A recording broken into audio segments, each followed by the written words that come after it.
நடப்பாண்டு நிதிநிலை அறிக்கையில் மக்கள் நல்வாழ்வுத்துறையில் மாண்புமிகு தமிழ்நாட்டின் முதலமைச்சருடைய வழிகாட்டுதலோடு 122 அறிவிப்புகள் வெளியிடப்பட்டது.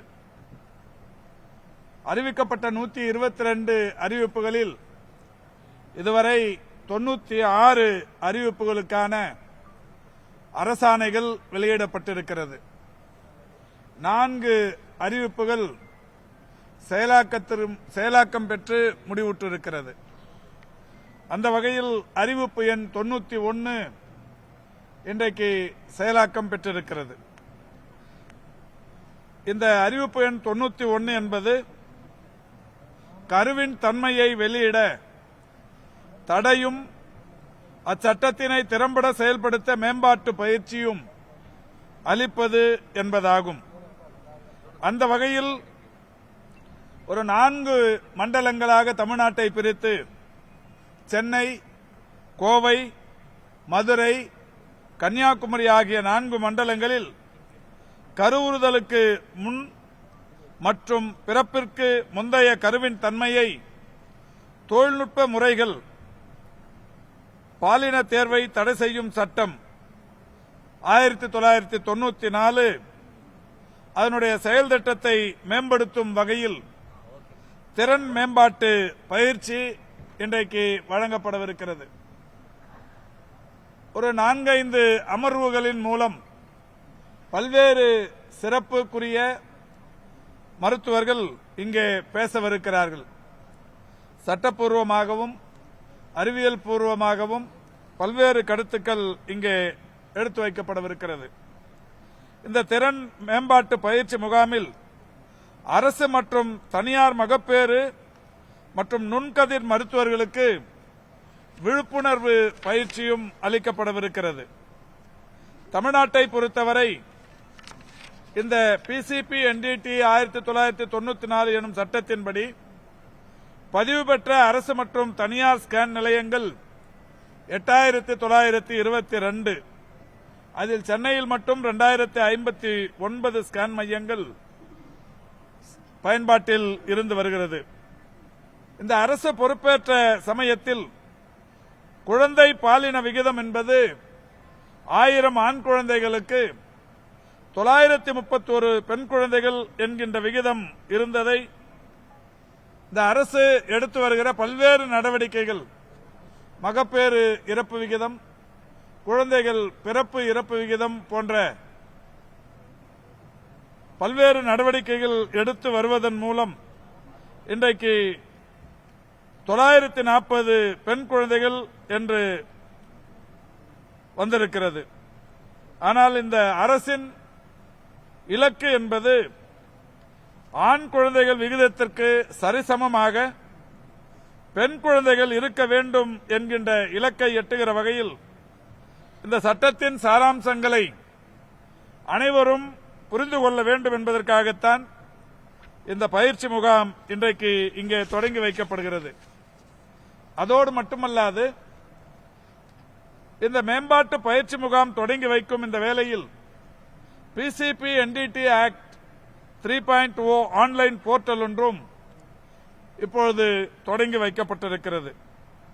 இதன் மூலம் அரசு மற்றும் தனியார் ஸ்கேன் சென்டர்களில் புதிய விண்ணப்பங்கள், புதுப்பித்தல், கட்டணம் செலுத்துதல், மருத்துவர்கள் இணைப்பு மற்றும் நீக்கம், ஸ்கேன் இயந்திரங்கள் இணைப்பு மற்றும் நீக்கம் ஆகியவை மேனுவல் நடைமுறையில் இருந்தது. அது முழுமையாக தற்போது மாற்றப்பட்டு போர்ட்டல் முறையில் செயல்படுத்தப்படவிருக்கிறது. இதேபோல் பல்வேறு விஷயங்கள் இந்த ஆன்லைன் போர்ட்டல் மூலம் மேம்படுத்தப்பட்டிருக்கிறது.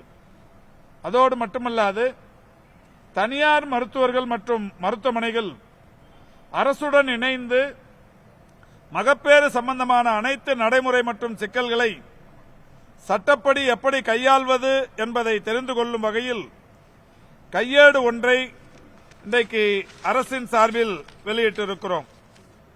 அந்த கையேடு என்பது மிகப்பெரிய அளவில் மகப்பேறு மருத்துவர்களுக்கு ஒரு பாதுகாப்பாகவும் பயனுள்ளதாகவும் இருக்கும் என்கின்ற வகையில் அந்த கையேடு வெளியிடப்பட்டிருக்கிறது.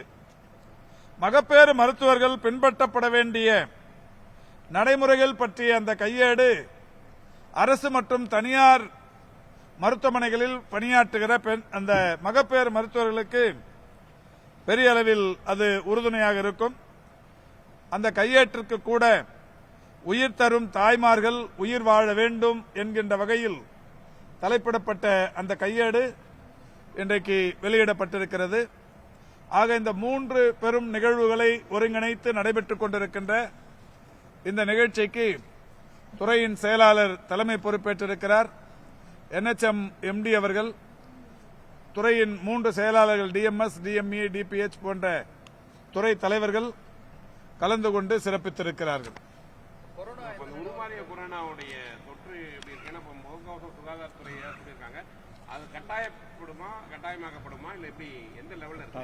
அதாவது 2019 இறுதியில இந்த கொரோனாவின் தாக்கம் என்பது கண்டறியப்பட்டு உலகம் முழுவதும் பெரிய அளவிலான அச்சுறுத்தலை ஏற்படுத்தியது. இந்த கொரோனா என்கின்ற அந்த வைரஸ் தொடங்கி அது உருமாற்றம் பெற்று பல்வேறு வகைகளிலான பெயர்களோடு வலம் வர தொடங்கியது.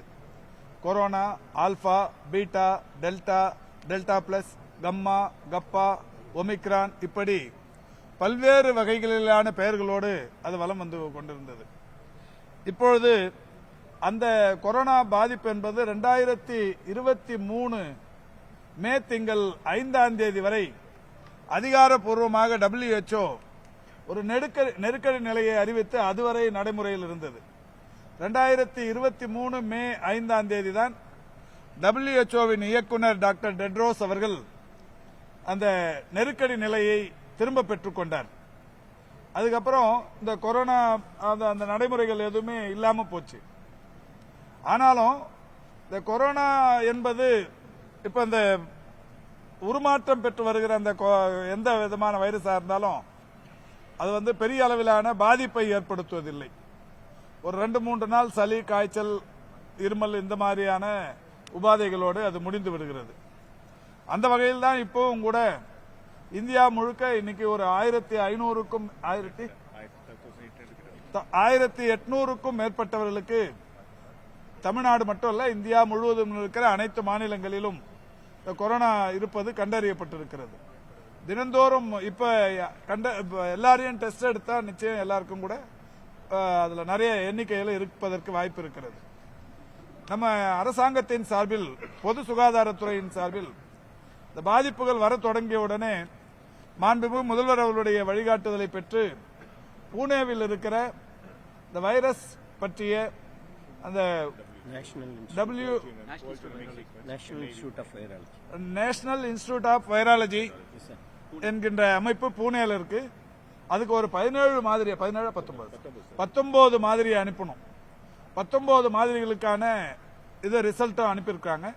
இவை எல்லாமே ஒரு வீரியம் இல்லாத ஒரு ஒமிக்ரான் வகையிலான ஒரு கொரோனா. இதனால யாரும் பெரிய அளவில் பதற்றப்பட வேண்டியதே இல்லை. ஆனாலும் நேற்றைக்கு ஒன்றிய அரசாங்கத்தின் சார்பில் ஒன்றிய மக்கள் நல்வாழ்வுத்துறையின் செயலாளர் எல்லா மாநிலங்களுக்கும் ஒரு சர்க்குலர் அனுப்புறாங்க. இந்த சர்க்குலர் ஜெனரலா அனுப்புற ஒண்ணுதான். அதுல என்ன சொல்லிருக்காங்கன்னா, அடிக்கடி கைகளை கழுவுதல், தும்மும் போதும் இருமும் போதும் முகத்தை மூடிக்கொண்டு கைகளை மறைத்துக் கொண்டு இருமுதல், இல்லைன்னா எச்சில் துகள்கள் இது மற்றவங்க மேல பட்டுச்சுன்னா பரவுங்கிறதால கைகளை மூடிக்கொண்டு பண்றது, கைகளை கழுவுவது, இந்த மாதிரியான வழக்கமான நடைமுறைகளை கடைபிடிக்க வேண்டும். இந்த நோய் எதிர்ப்பு சக்தி குறைவாக இருப்பவர்கள், அவங்களுக்கே தெரியும், இந்த சிறுநீரக பாதிப்பு, நுரையீரல் பாதிப்பு, இந்த மாதிரி பெரிய அளவிலான பாதிப்புகளை எதிர்கொண்டு இருப்பவர்கள், வயது மூத்தவர்கள், இவங்க பொது இடத்துக்கு போறப்ப மாஸ்க் போட்டுக்கிறதுங்கிறது, முகக்கவசம் அணிந்து கொள்வது நல்லது என்கின்ற வகையிலான அறிவுறுத்தல். இதுக்காக சொன்னதில்லை, ஏற்கனவேவும் கூட இருக்கு. இப்ப இதை நாம இந்த கொரோனாவுக்கு அப்புறமா 2019 இறுதிக்கு அப்புறமா அடிக்கடி கை கழுவுக்கிறது, இந்த கண்ட இடத்துல எச்சில் துப்பாம இருக்கிறது, இருமும் போதும் தும்மும் போதும் தடுத்து தும்புறது, கொஞ்சம் சமூக இடைவெளியை கடைபிடிப்பது, இது எப்பவுமே இருக்கிற ஒண்ணு. இந்த கொரோனால இருந்து இப்ப நடைமுறையில் இருக்கிற ஒண்ணு தான். பொது இடங்கள்ல நோய், அதாவது நோய் எதிர்ப்பு சக்தி குறைவாக இருக்கிற, இணை நோய் அதிகமாக இருக்கிற கோமார்பிடிட்டிஸ் அவங்க முகக்கவசம் அணிந்து செல்வது நல்லது என்று சொல்லப்பட்டிருக்கிறது. இதுல எதுவுமே கட்டாயம் கிடையாது, நல்லதுங்கிறத சொல்லியிருக்கிறாங்க. இது நல்லது, நம்மளும் ஃபாலோ பண்றது நல்லது. சார், இந்த உருமாறி கொரோனா சொன்னீங்க இல்லையா, இந்த கொரோனானால மூச்சு திணறல் அதிகமா ஏற்படுது, நிறைய பேருக்கு வருது, நிறைய ஹாஸ்பிட்டலைஸ்டு இன்பேஷன்ல நிறைய பேர் அட்மிட் ஆகுறாங்கன்னு ஒரு தகவல் வருது. அதான் தகவலை திட்டமிட்டு யார் வேணாலும் பரப்பிடலாங்க. பதட்டத்தை ஏற்படுத்துறது, இது மாதிரியான சந்தர்ப்பங்கள்ல வரும்போது கேட்டு தெரிஞ்சு அந்த உண்மையான செய்திகளை வெளியிடுவது மட்டும்தான் நல்லது. இந்த மாதிரியான நேரங்களில் பதட்டத்தை ஏற்படுத்தாமையும் ஒரு தவறான இந்த இதை ஸ்ப்ரெட் பண்ணி விட்டோம்னா அது சமூகத்துக்கு நாம இழைக்கிற கேடாயிடும். அது மாதிரி எதுவும் இல்லை. இப்போ தமிழ்நாட்டை பொறுத்த வரைக்கும் நம்ம கையில் இருக்கிற மருத்துவ கட்டமைப்பு, படுக்கைகள் கட்டமைப்பா இருந்தாலும் சரி, ஆக்சிஜன் கட்டமைப்பா இருந்தாலும் சரி, ரொம்ப சிறப்பாகவே தேவையான அளவுக்கு இருக்கு.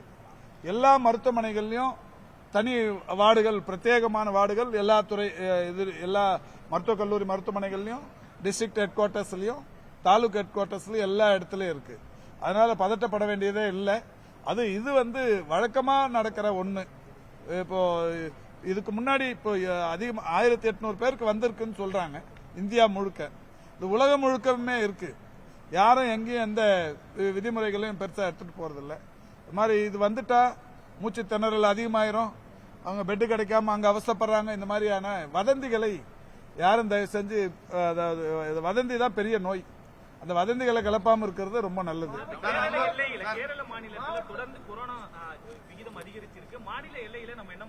இப்பவும் கூட இங்கேயும் இருக்கு. இங்கே நேற்றுக்கு 38, தமிழ்நாட்டிலேயும் 38 பேருக்கு இப்ப ஆய்வு. அதாவது தனியார் மருத்துவமனைகளுக்கு போனா, எந்த மருத்துவத்துக்கு போனாலும் இந்த பரிசோதனைகள் போது ஒரு பேக்கேஜ் இருக்கு. அந்த பேக்கேஜில் பரிசோதனை பண்ணும்போது கொரோனா பேக்கேஜும் வந்துருது. கொரோனா அந்த பரிசோதனையில் அது தெரியுது, அது கொரோனான்னு சொல்றாங்க. அதனால எந்த பெரிய பாதிப்பும் இல்லை. ஆனாலும் நம்ம, அதாவது இப்போ ஒரு கலைஞர் நகர் இஎஸ்ஐ மருத்துவமனையில் ஒரு 60 வயசு ஒருத்தர் இறந்துட்டாரு. அவருக்கு பாத்தீங்கன்னா தொடர்ந்து நீரிழிவு நோய், அதாவது கட்டுப்பாட்டில் இல்லாத நீரிழிவு நோய், உயர் ரத்த அழுத்த நோய், சிறுநீரக பாதிப்பு. இது ஆஸ்பத்திரியில் எப்பவுமே உயிரிழக்கும் நிலையில் வந்தவங்க. அவங்கள அந்த பரிசோதனை எடுக்கும்போது இந்த பேக்கேஜ் சிஸ்டத்தில் இந்த கொரோனா டெஸ்ட்டுமே எடுக்கும்போது கொரோனா இருந்ததுன்றாங்க. கொரோனாவால இறப்பான்னா அது கொரோனாவால இறப்பு இல்லை, ஏற்கனவே இருக்கிற நோய் பாதிப்புகளால் அதில் ஏற்பட்ட இறப்பு. முன்னாள் அமைச்சர் ஜெயக்குமார் உங்க மேல ஒரு விமர்சனத்தை வச்சிருக்காரு. தமிழ்நாட்டில் கொரோனா பரவுது, பருவமழைக்கான ஏற்படாதனால காய்ச்சல் பரவுறதுக்கான முன்னெச்சரிக்கை நடவடிக்கை இது எடுக்காம அமெரிக்காவில் போய் ஆள் இல்லாத கார், டிரைவர் இல்லாத கார்ல ஓட்டி வீடியோ வெளியிட்டு இருக்காரு அப்படின்னு உங்க மேல இல்ல. அமெரிக்காவுக்கு முதல்ல எதுக்கு போனங்கிறத அவர் தெரிஞ்சுக்கினார்னா நல்லது. இது அமெரிக்காவுக்கு போனது ஒவ்வொரு தமிழருக்கும் ஒரு பெருமை சேர்க்கிற விஷயம். இப்போ அது ஜெயக்குமாருக்குமே பெருமை சேர்க்கிற விஷயம். அவர் தெரிஞ்சுக்காம அதை சொல்லியிருக்கிறாரு. என்னன்னா, உலகத்திலேயே பழைய மருத்துவர்கள் சங்கம் அமெரிக்கன் சைக்கியாட்ரிக் அசோசியேஷன், அமெரிக்க சைக்கியாட்ரிக் அசோசியேஷன்ல ஒரு ஆய்வு ஒன்று தமிழ்நாட்டில் நடத்தணும். என்ன ஆய்வுன்னா, ராஜீவ்காந்தி அரசு மருத்துவக் கல்லூரி மருத்துவமனை, சவீதா மருத்துவக் கல்லூரி மருத்துவமனை, நம்ம கீழ்ப்பாக்கம் மனநல மருத்துவமனை, இது மாதிரி ஒரு 3-4 மருத்துவமனைகள் ஒரு தினந்தோறும் நடப்பது, உடற்பயிற்சி எடுப்பது, நடப்பது, ஓடுவது, இந்த மாதிரியான விஷயங்கள் மேற்கொண்டதற்கு பிறகு மன வலிமைக்கும் உடல் வலிமைக்கு இந்த உடற்பயிற்சி எந்த வகையில உறுதுணையா இருக்கு அப்படிங்கிற ஒரு பரிசோதனைகள். அந்த பரிசோதனைகள் முடிவுகளை அங்க எடுத்து வச்சு பேசுறதுக்கான வாய்ப்பு. இதுல இன்னொன்னு என்னன்னா, அரசாங்கத்துக்கு ₹1 கூட இது செலவு இல்லை. அமெரிக்கா சைக்கியாட்ரிக் அசோசியேஷன் தான் மொத்த செலவு எனக்கு போட்டு அவங்க தான் என்னை கூப்பிட்டு வச்சு அந்த மாநாட்டுக்கு கூப்பிட்டாங்க. அங்க போனப்ப ஒரு விஞ்ஞான வளர்ச்சி, டிரைவரே இல்லாம ஒரு காரு, அந்த காரை விஞ்ஞானத்தின் வளர்ச்சியோட உச்சம் அது. அந்த கார்ல உட்காந்து நான் டெய்லி அந்த கார்ல தான் பயணம் பண்ணேன். அங்க இருக்கிற நண்பர்களே கூட நிறைய பேர், சார் அது ஏதாவது ஆக்சிடென்ட் இங்க எத்தனை வருஷமா ஓடுதுன்னு கேட்டேன். 5-6 வருஷமா ஓடுது, இது வரைக்கும் ஒரு ஆக்சிடென்ட்டும் நடக்கல. நான் உட்காந்து ஒன்னா நடக்க போகுது, நடந்தா நடக்கட்டு டெய்லி அதில் தான் பண்ணிருந்தேன். அதை ஒரு பதிவா என்னுடைய சமூக வலைதளத்தில் போட்டேன். அது வரைக்கும் என் சமூக வலைதளத்தை அவர் பாக்குறாருங்கிறது ஒரு சந்தோஷம். அது அவர் போனா அதை அவர் முயற்சி பண்ணலாம். அது ஒண்ணு என்னமா இல்ல, இப்ப எல்லா ஊர்லயுமே இது இருந்தாலும், இப்போ அதாவது இப்ப நமக்கு மத்திய சுகாதார அமைச்சகம் ஒன்றிய சுகாதார அமைச்சகம் நமக்கு தொடர்ந்து ஒவ்வொரு நிலையிலையும் அறிவுறுத்தல் கொடுப்பாங்க. இப்ப இப்ப நீங்க விமான நிலையங்களை கண்காணிக்கணும்னு சொன்னா அடுத்த வினாடியே நாங்க அங்க போயிருவோம். இப்ப அந்த மாதிரி எதுவும் இல்லை. அவங்களே என்ன சொல்றாங்கன்னா இது பதட்டப்பட வேண்டியது இல்லை. அதே நேரத்தில் இந்த நோய் எதிர்ப்பு சக்தி குறைவா இருக்கிறவங்க இது எல்லா நேரங்களிலும் சொல்லப்படுறது தான் இப்பவும் சொல்லப்படுது. இது ஒரு பெரிய அளவில் பாதிப்பை உண்டாக்காத ஒண்ணு. அதே மாதிரி இப்போ இந்த மழை காலத்தில் வந்து ஒவ்வொரு மழைக்கும் நம்ம வந்து எந்த காலகட்டத்திலும் இல்லாத அளவுக்கு இந்த மழைக்கால சிறப்பு மருத்துவ முகாம்கள் தொடர்ச்சியா நடத்திருக்கிறோம். இப்போ அது மழை காலமும் இல்லை, ஒன்றும் ஸ்டார்ட் ஆகல. ஜூலைக்கு அப்புறம் ஜூனுக்கு அப்புறம் தான் ஆரம்பிக்கும். ஆனாலும் இப்ப மழை காலம் எங்கேயாவது குடிசை பகுதிகளில் இப்ப அங்கெல்லாம் வந்து நம்ம மழைக்கால சிறப்பு மருத்துவ முகாம் இப்பவும் நடத்திட்டு இருக்கிறோம். சென்னையிலும் கூட எங்க தேவைப்பட்டாலும் நடத்துறோம். சென்னையில தடிக்கு விழுந்தா மருத்துவமனை இருக்கு, எங்க தேவை இருந்தாலும் நடத்துறோம். அதனால ஒன்னும் பெரிய அளவுல ஒன்னும் பயப்பட தமிழகத்துல டெங்கு காய்ச்சலால் பாதிக்கப்பட்டவர்களின் எண்ணிக்கை எத்தனை, என்ன மாதிரி முன்னெச்சரிக்கை நடவடிக்கை எடுக்கப்பட்டு வரும்? ஏன்னா திருவாரூர்ல கூட டெங்கு காய்ச்சலால் பாதிக்கப்பட்டிருக்காங்க. இப்ப டெங்கு நான் ஏற்கனவே நிறைய தடவை அது சொல்லியிருக்கிறேங்க. 2017 2022 தான் 2017லயும் 2012லயும் தான் அதிகபட்ச டெங்கு உயிரிழப்புகள்ங்கிறது. 2012ல 66 பேர், 2017ல 65 பேர். இதுக்கு அப்புறமா இந்த அரசு பொறுப்பேற்றதற்கு பிறகு அது ஒரு 10, 11, 12 அந்த லெவல்ல தான் இருந்துருக்கு. இதுவும் கூட டெங்குவினால் ஏற்பட்ட அந்த இறப்புகள் என்பதை கடந்து நான் ஏற்கனவே சொன்ன மாதிரி இந்த இணை நோய்களினால் ஏற்படுகிற அந்த இறப்புகள் தான். இப்போ டெங்கை பொறுத்த வரைக்கும் நேற்றைக்கு ஒரு நாளுக்கான பாதிப்பு ஒரு 35. இந்த மழை வர ஆரம்பிக்கும் போது இந்த டெங்கு காய்ச்சல் வரும். ஆனா இப்ப உயிரிழப்புங்கிறது சுத்தமா இல்லாத நிலை என்பது இருந்து வருகிறது. இப்ப இது வரைக்கும் 6 மாசம் ஆயிடுச்சு, ஜூலை வரைக்கும் ஆயிடுச்சு, 4 உயிரிழப்புகள். இதுக்கு முன்னாடி எல்லாம் பாத்தீங்கன்னா மாசத்துக்கு 8, 10, 20 வரும். அது மாதிரி இல்லாம இந்த உயிரிழப்புகள் வந்து மிக துல்லியமாக கண்காணிக்கப்படுது.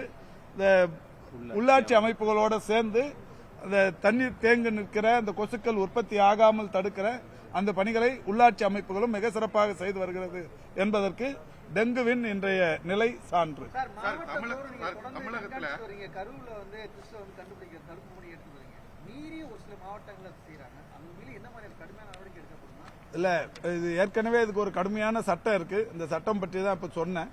இப்ப இதை வந்து இன்னும் மேம்படுத்துறது பற்றியும் இந்த சட்டத்தின் புரிதலை அனைவரும் உணர்ந்து கொள்ள வகை செய்ய வேண்டும் என்கின்ற வகையில் தான் இந்த ஒரு பயிலரங்கம்.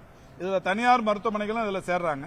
இப்ப இந்த ஒரு இடத்துல தமிழ்நாடு முழுக்க இருக்கிற தனியார் மருத்துவர்களையும் ஒன்னா சேர்த்துற முடியாதுங்கிறதால தான் 4 மண்டலங்களாக பிரித்து இது நடைபெறுகிறது.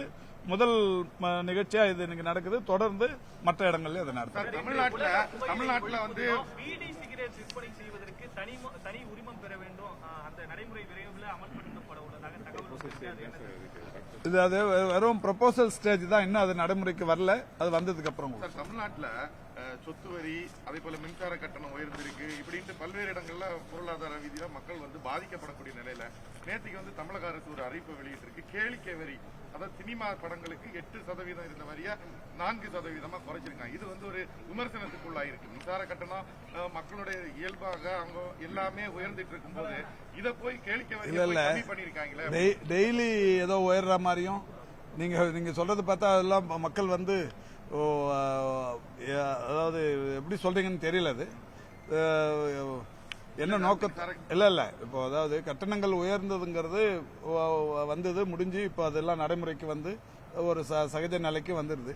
இப்போ டெய்லி உயர்த்துற மாதிரி ஏதோ அதை சொல்லி நிற்கிறீங்க. அது மாதிரிலாம் இல்ல. நம்ம ஏதாவது ஒரு வகையில நீங்க பதட்டத்திலேயே மக்களை வச்சிருக்கிறோன்னு நினைக்கிறீங்க நீங்க. இல்ல இப்ப கேளிக்கை வரியை வந்து கம்மி பண்ணிருக்காங்களே, இதுல ஏதாவது கம்மி பண்ணலாமே அப்படின்ற கேள்வி. சினிமாவுக்கு போறவங்க தானே பயப்படணும். நீ ஏன்பா கவலைப்படுற?